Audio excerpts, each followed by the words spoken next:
So it's important, I think, that once in a while we re-energize ourselves, we reconnect and review the greatness of being a Jewish convert, which is a Jew, in fact, but went through a process of conversion. So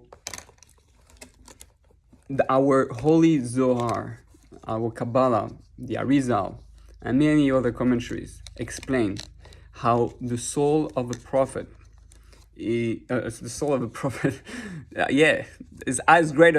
The soul of a convert is really basically the vehicle for the whole soul of a tzaddik, and basically a convert is no one else or nothing else than a very, very, very holy soul that has been hiding and needs to come into this world through the convert to have a special, unique rectification or elevation that is higher than most possible elevation, and that person who converts is literally one of the highest souls.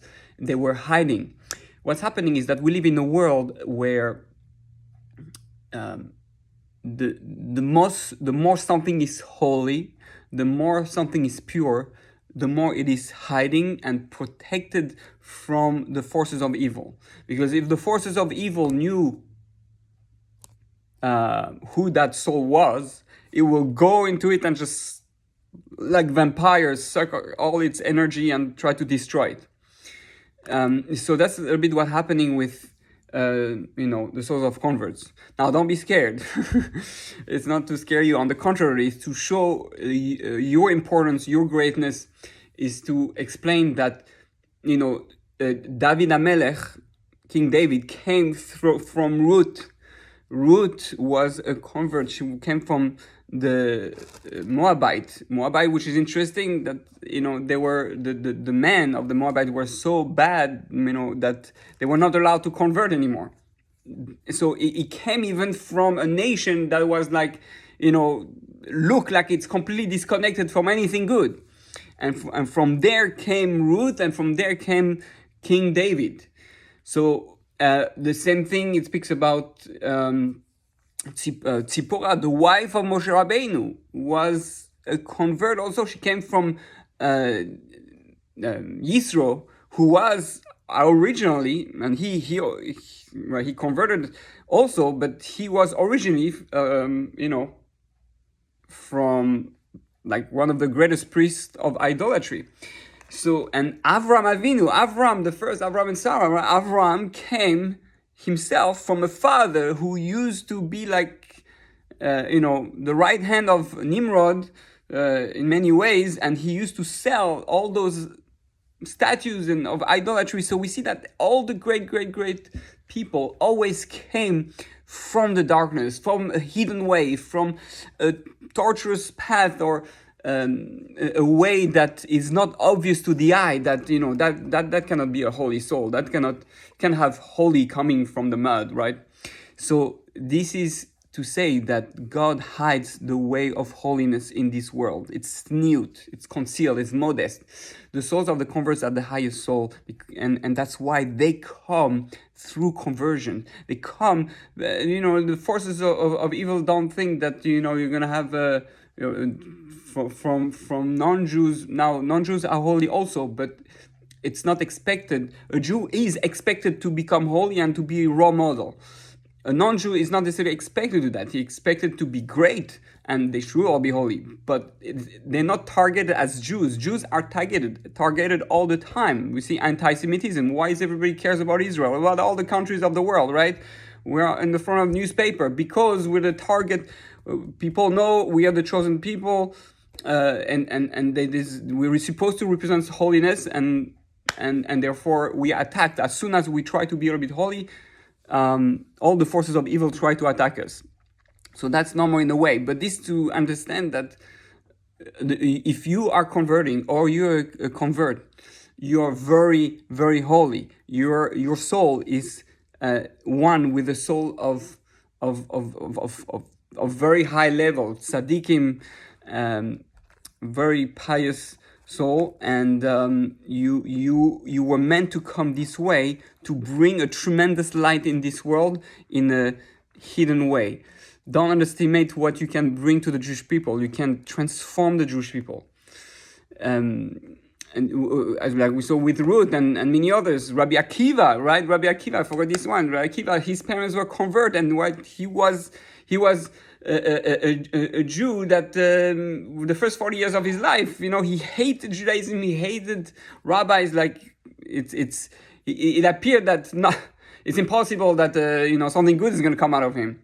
But while he became the greatest rabbi in his story, and this is, from him we have the whole oral tradition. So we see that again and again, so many examples, the ways of the spiritual world in this world is to hide itself in a way that doesn't look holy and really is the most holy things. So when you convert and you're Jewish, you have to be proud of yourself. You have to feel strong. You have to feel like, wow, I have something unique to bring. Don't feel you're a second-class citizen, God forbid, like unfortunately many communities or Jews or Jewish court makes you feel. This is very sad. But that's, again, this part of, you have to know that within the Jewish people, there are people who look holy, right, with the beard and whatever, hat, and really they're evil, and they don't represent the real souls. It's the opposite of the convert. Outside they look super holy, but really we don't even know if it's a Jewish soul. It's the Erev Rav. So they don't respect converts, and it's part of the fight.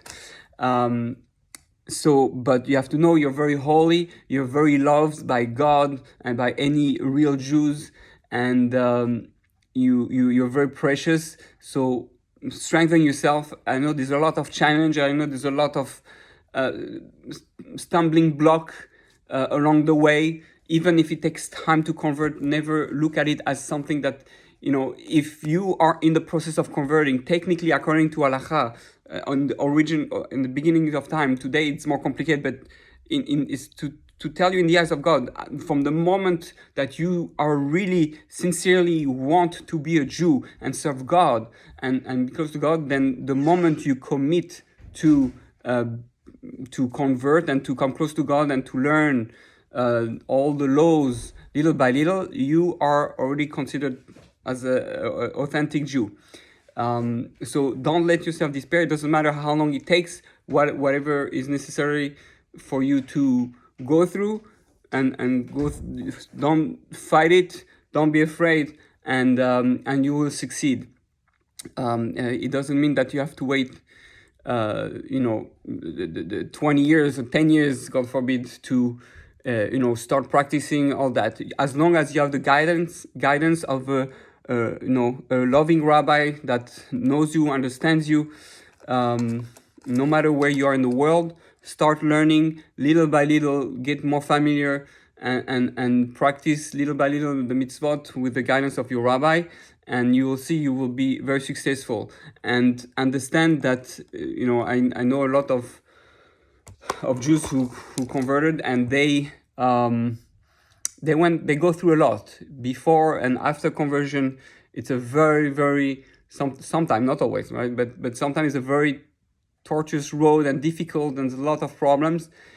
All this, it doesn't mean that God doesn't love you or you're not accepted. It means you are very holy and you're challenged in a way more than anybody else, because you're so great, and it's only the people who are great who are challenged the most. So just to reaffirm, we love you, and God loves you, and we're here to support you. And remember that when you go in that journey, it's all about love. You're not going to find love everywhere in Judaism, but wherever you're going to find it, that's what the real Judaism is. So you go and you attach yourself to those who really love you. You just need at least one good rabbi who loves you and supports you, and God willing, you will be successful in all your ways, and not and not not fall apart through all the challenges, because you know you are loved by God and its people. So you can do it. We are with you. Be strong.